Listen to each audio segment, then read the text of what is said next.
آتش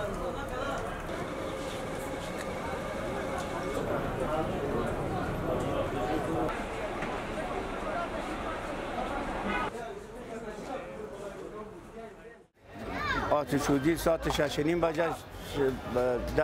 در گرفت دکان فرش فروشی. از اون بود که صدمه در 4 دکان ها بساری دکان ها 3-4 دکان خساره مالی دیده مگم جانی نیست. دیگه حدود فرش فروشی خود مکمل از بین رفته و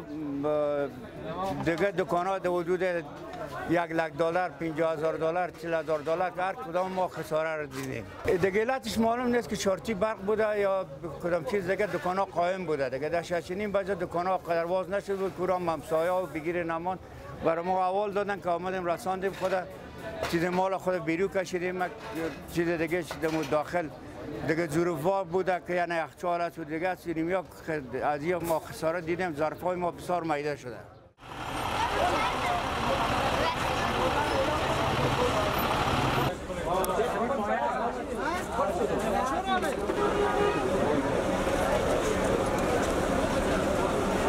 خلاصی دیگه زینه رو تو میکنن خیلی رقم رفتم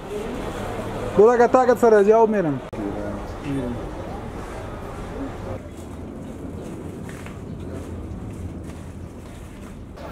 امروز ساعت 7 بجه صبح بوده که در لیسه مریم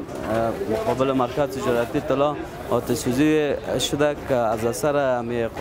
قالین فروشی بوده که آتش گرفته بود و به این منطقه به مردمان دکانداران لیسه مریم بسیار ضرر رسیده به خصوص به دکاندار خود ما که تقریبا ما در حدود $30,000-35,000 برای ما ضرر رسیده. دیگه تشکر میکنم از اطفائیه کابل از پلیس منطقوی که به زودترین وقت خود رساندن هم از مال ما از دکانهای ما از خود ما از جان ما از همه چیز ما حفاظت کردن و تشکر میکنیم از مردم محل که هر چیز زودتر خود رساندن دست به دست دادن به دکاندارا کمک کردن مالایشان را تخلیه کردن.